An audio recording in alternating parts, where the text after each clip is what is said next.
I'm a microbe evangelist.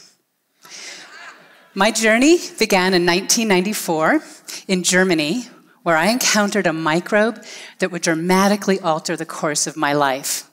I found it in a farmer's cellar in a barrel of freshly fermented sauerkraut. It tasted nothing like the bracingly sour canned stuff I'd grown up with. This was mild and tart and crunchy, and it fizzed on my tongue. It was so delightful. But there was something else, something I couldn't quite put my finger on. I just knew I wanted to learn more. Learning how to cook and owning a restaurant in Germany gave me ample opportunity to do just that. I discovered that there's a springtime version that's typically eaten fresh, and that the fall-time version, which is meant to last through the winter, is usually a little saltier and typically eaten cooked. I learned how to finish my sauces and my soups with its juice, best secret ingredient ever. And I noticed that the chef who taught me how to cook would drink it whenever he was hungover, which was often. And he would make this miraculous recovery. I also learned that the sour in sauerkraut came not from vinegar, as I'd always assumed, but from a transformative microbial process called fermentation. I didn't really understand what that meant until I went to a natural chef culinary program in California many years later and made my first batch of sauerkraut. We massaged salt into fine shreds of cabbage until they became translucent and weepy. And then we tucked the mixture into a small fermentation crock, and we waited for the alchemy to begin. Over the next few days, the crock literally came alive. We could hear it gurgling and burping as we worked on other projects in the kitchen. When the instructor handed me a forkful to taste a couple of weeks later, I was immediately blasted back to that farmer's cellar and that fizz on my tongue. I'd learned the culinary uses for sauerkraut in Germany, but now I needed to understand exactly what had happened in that crock, what had transformed those simple ingredients into something truly extraordinary. At the time, Sandor Katz's book, Wild Fermentation, was the go-to resource for novice fermenters, and I dug into it with a fervor. I learned that communities of microorganisms are responsible for many types of fermentation, and that these are tiny little beings that breathe and eat and produce waste products, kind of like we do. I became so fascinated with fermentation that in 2004, I decided to go on a cultured walkabout. I traveled to Southeast Asia and learned about one of the oldest ferments on record, fish sauce, which is very similar to garum, which was made in ancient Greece, and eventually morphed into soy sauce in China. I met a kraut guru in Austria who, with a cigarette hanging out of his mouth, would preach microbe wisdom while scooping sauerkraut out of a big wooden barrel at his family's market booth in Vienna. And I traveled to an Incan village deep in the Sacred Valley in Peru, and I learned about chicha. It's a milky, sweet beer revered for its health benefits and its mild buzz. It's made with corn mash and saliva. There's an enzyme. There's an enzyme mostly found in women's saliva called pitolin, and it helps kickstart the fermentation by breaking down the starches into more easily digestible sugars for the microbes. I was mesmerized as I watched these women chewing and spitting into a big communal bowl. And the friend I was with told me that initially, only Incan virgins were allowed to perform this ritual. Now, fortunately, this is no longer the case, and I had the great honor of being invited into the chewing circle. It was a little weird at first, but it didn't take long before I was chewing and spitting and laughing with my new friends. It was so beautiful to witness how playful they were and how much pride they had in their craft. And I remember feeling this immense joy, knowing that we were creating a healing and delicious elixir for the community. And it was then I knew I wanted to do something similar for my community, minus the spit. Yeah. No matter where I went in the world, I noticed a common thread between all fermenters, a genuine love and respect for their microbes.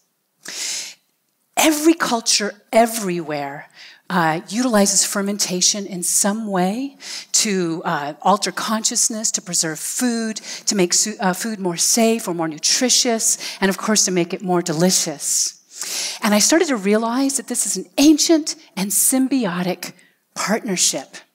These microbes had figured out long ago how to provide valuable services for us humans. Pretty clever survival strategy. And recent research into the origin of life suggests that we might even be their descendants. Now, some of these microbes came under scrutiny in the mid-19th century. Powerful microscopes had brought the microbial world alive for scientists and researchers and allowed microbiologists to identify spoilage microbes in wine, beer, and dairy. Louis Pasteur, along with other scientists, figured out that heat killed those microbes, and pasteurization was widely adopted by the food and beverage commercial productions. Louis Pasteur's work also advanced germ theory, the idea that specific microbes cause specific diseases. And his work saved countless lives, but it also made microbes the enemy by turning them into germs. We start to fear microbes. We went from partnering with microbes to waging an all-out war on them. Over the last 150 years, some of our most beloved foods and beverages have either been completely lost or replaced with sterile versions, like canned sauerkraut. We're now discovering this may have been to our detriment. There's speculation that 90% of all disease begins in the gut. Overly processed foods, overuse of antibiotics, pesticides, herbicides, chlorinated water, antibacterial everything. They've all played a role in what scientists are now calling the impoverished Western gut. Compared to hunter-gatherer tribes in South America and Africa, our gut microbe communities are significantly less diverse. Now, those populations are more susceptible to infectious disease, but they have almost none of our modern ailments.